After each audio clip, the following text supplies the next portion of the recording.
Baik. Baik, selamat sore. Saya Mary Tampi, nomor absen 16 dari kelompok 3, kelas 1D AKM. Saya akan mempresentasikan tentang rumus-rumus yang kami gunakan dalam spreadsheet yang kami gunakan, yang kami buat dari modul akuntansi perusahaan dagang habis naik. Yang pertama, rumus yang kami gunakan dalam sheet dari jurnal pembelian. Rumus yang pertama kami gunakan adalah sum, di mana penggunaannya adalah untuk mengakumulasikan jumlah nominal-nominal yang kami tentukan kolomnya. Pertama, ini diambil dari I1, I7 dan sampai H11. Dari ya kita gunakan dari I7 sampai I11, kemudian juga pada bagian yang di pos ini kita juga gunakan pada rekapitulasi, kita menjumlahkan untuk jumlah pada kredit dan debitnya. Kemudian untuk rumusan ini kita gunakan di hampir seluruh sheet. Kemudian untuk yang kedua ada fitur drop down. Kita menggunakan fitur drop down ini dengan memilih rentang atau kalau yang diinginkan. Misalnya kita menggunakan rentang bagian sini, kemudian kita memilih bagian drop down. Drop down ini kita pilih kriteria drop down dari rentang. Mungkin kita pilih rentangnya. Dalam konteks hal ini kita akan memilih bagian NS awal. Seperti pada yang ada di sini, nantinya akan menjadi seperti ini.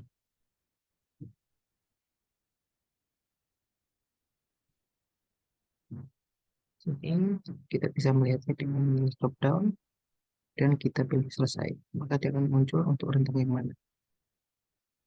Kemudian kita lanjut ke bagian kemudian untuk yang bagian ref, kita juga melakukan fitur checklist.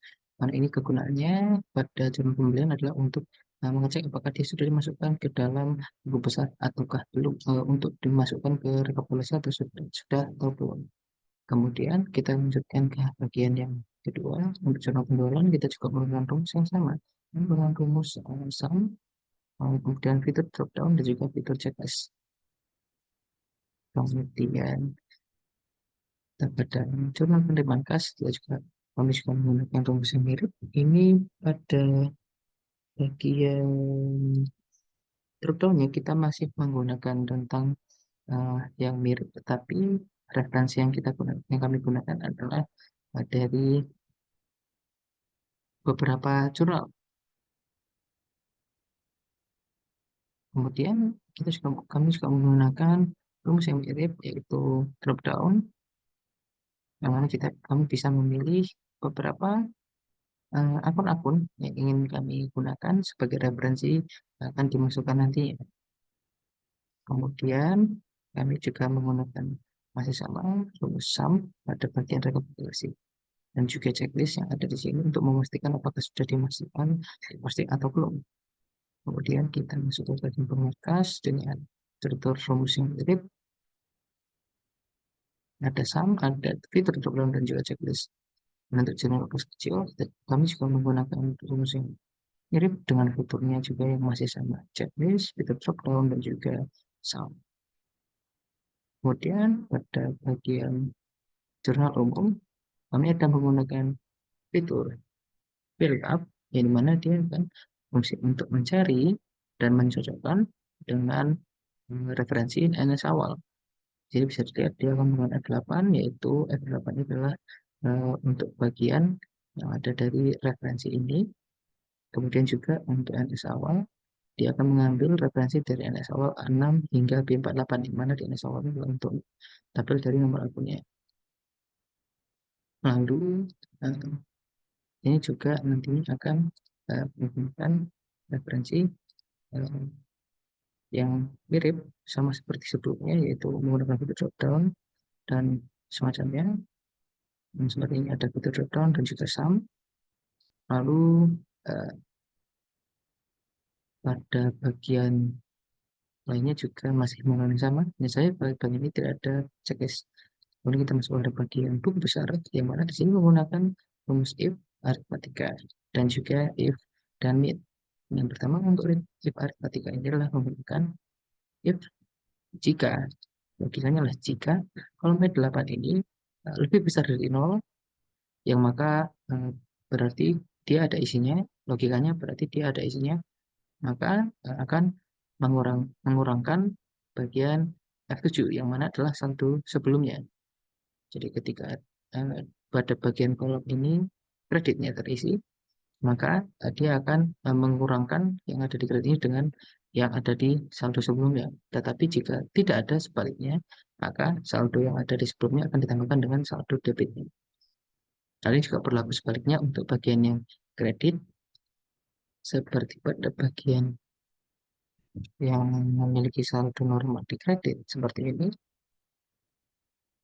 Ketika pada bagian uh, kreditnya terisi, maka pada bagian debitnya terisi, maka dia akan mengurangkan bagian debit terhadap saldo sebelumnya, yang mana saldo sebelumnya adalah kredit. Kemudian jika sebaliknya, yang berarti kolom kreditnya yang terisi dan debitnya kosong, maka dia akan mengurangkan, menambahkan dengan yang ada di situ. Kami juga menggunakan fitur checklist untuk mencocokkan yang mana untuk saldo awal ini apakah dia sudah dimasukkan atau belum. Jadi jika belum, dia tidak akan dicentang.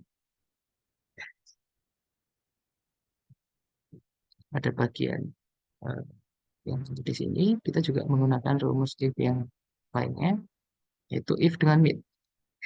Variasi ini kita gunakan dengan logika jika kolom B8, yaitu pada bagian uraian ini, jika kolom sel pada kolom uraian B8 diisi dengan tertulis jurnal pembelian, maka dia akan mencari bagian mid untuk jurnal pembelian. Jadi penggunaan mid ini untuk mencari rentang yang diawali dari string yang ada di tengah. Jadi dia akan memulai pada string yang di tengah. Kemudian dia akan mengambil dari jurnal pembelian I4, 10.5. Jika saya tunjukkan di sini, dia akan menunjukkan pada bagian jurnal pembelian. Dia akan menunjukkan pada nomor halamannya. String yang dimaksud adalah string 1, 2, 3, 4, 5, 6, 7, 8, 9, 10. Jadi dia akan menunjukkan bagian B, C, hingga uh, string yang kita cari adalah 5 ke kanan. Sehingga 1, C, B, strip, 1, dan jika ada, dia akan menambahkan pada bagian string setelahnya.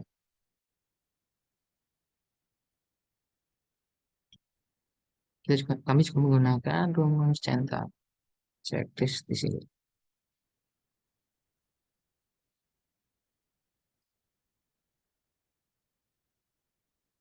Lalu pada jurnal penulisan kami masih menggunakan rumus VLOOKUP, yaitu untuk menunjukkan dan mencocokkan antara ref yang ada sehingga dia akan mencari DNS awal sesuai dengan nomor akun yang ada di sini.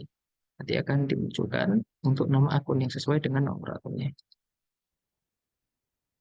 Kelemahan dari fitur drop down dan VLOOKUP yang digunakan ini adalah ketika menggunakannya masih bisa terjadi kesalahan input ketika eh, pada bagian NS awal atau referensi yang digunakan nantinya, seperti konteksnya kali ini adalah nomor akun, terdapat kesalahan ketik, sehingga nanti pada bagian uraian ini yang digunakan VLOOKUP akan muncul value atau error. Lalu pada bagian kertas kerja, kami juga masih menggunakan VLOOKUP untuk menunjukkan mana nomor akunnya, dan juga untuk nomor akun yang ada, sesuai dengan yang ada di sini. Kemudian kami juga memiliki tabel yang kami referensikan terhadap daftar utang dagang. Pada kali ini konteksnya kita menunjukkan berapa saldo yang ada dari masing-masing perusahaan. Seperti sini ada untuk Moko Snack dengan jumlahnya 3.376.000. Kemudian untuk Raja Wali Store yang seperti ini, dan juga untuk pada bagian distributor Snack Marjono. Fitur tabel ini berfungsi secara baik hanya untuk memvisualisasikan dari data yang ada. Sama pada bagian daftar piutang dagang, kami juga menggunakan rumus yang mirip, yaitu menggunakan fitur tabel.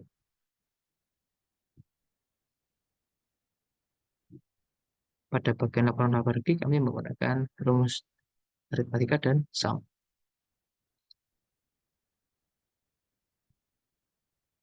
Kemudian juga untuk bagian laporan perubahan modal, kami menggunakan rumus sum dan juga masukan dari rentang yang digunakan.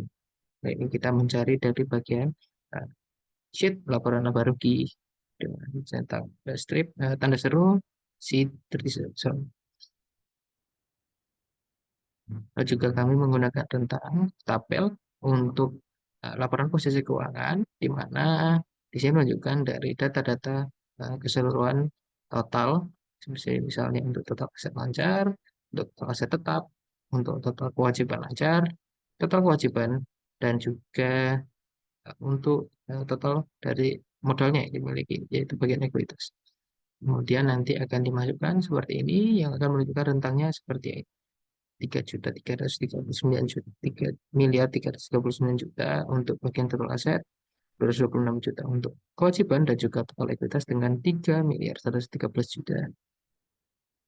Pada bagian jurnal penutup, menggunakan masih sama, yaitu drop down untuk mencari nomor akun referensi yang digunakan, lalu juga menggunakan fitur VLOOKUP untuk mencocokkan antara bagian referensi ini yang menunjukkan dari nama akunnya sesuai dengan nomor akun yang ada. Kemudian juga menggunakan fitur sum. Ada bagian nomor akun, akumulasi akun, dan juga akumulasi keseluruhan. Masih sama juga menggunakan fitur sum, tapi tidak menggunakan fitur VLOOKUP karena tidak digunakan untuk nomor akunnya. Kemudian pada bagian jurnal pembalik, kami menggunakan fitur dropdown masih sama, dan juga kami menggunakan referensi dari Excel yang dibutuhkan. Hari ini menggunakan referensi dari jurnal penyelesaian untuk jurnal pembalik, lalu juga menggunakan fitur sum dan juga VLOOKUP. Ya, kita masih sama mencari dari analisa awal, dan referensi yang digunakan adalah dari bagian nomor akun dengan kolomnya yang dicari adalah kolom kedua dari paling pojok kiri. Dan terakhir pada sheet perhitungan rasio, di mana menghitung untuk mencari debt to asset ratio, debt to equity ratio, dan lainnya. Pada analisis solvabilitas yang paling pertama, yaitu mencari debt to asset ratio, yaitu mencari total liabilitas yang ada terhadap aset perbandingannya terhadap aset yang dimiliki, di mana di sini tertulis 6,77%. Dan untuk debt to equity ratio yang dibandingkan dengan uh, ekuitas yang dimiliki, yaitu 7%. Pada bagian analisis profitabilitas juga mencari bagaimana rating dari timbal balik dari uh, terhadap aset dari laba bersih yang dimiliki, yaitu sebesar 78%. Kemudian dari total ekuitas terhadap ekuitas, yaitu 83%. Dan juga untuk terhadap pendapatan, yaitu 100%. Kemudian untuk analisis likuiditas, yang mana mencari untuk current ratio, quick ratio, dan cash ratio, yaitu untuk mencari aset lancar yang dibandingkan terhadap kewajiban lancar, yaitu 8%. Ini perbandingannya dikarenakan total aset lancar yang dimiliki sangat-sangat tinggi, karena perusahaannya memiliki jumlah aset yang lumayan banyak nominalnya. Kemudian untuk bagian quick ratio juga mencari aset lancar yang dikurangi dengan persediaan yang dimiliki, kemudian dibandingkan terhadap kewajiban lancar, yang mana kewajiban lancarnya tidak terlalu banyak dan membuat perbandingannya terlihat seperti 8.000% seperti ini. Kemudian untuk cash ratio yang dimiliki adalah bagian kas dan juga akun-akun yang setara dengan kas, dan juga dibandingkan dengan kewajiban lancar yang nantinya juga dikali dengan 100%. Dan hasilnya adalah 8.127%. Baik, sekian presentasi dari saya terhadap akun-akun yang ada dan rumus-rumus yang dimiliki. Jika terdapat salah kata, mohon dimaafkan, dan terima kasih telah mendengarkan. Untuk Ibu Dewi, selamat sore, selamat beraktivitas.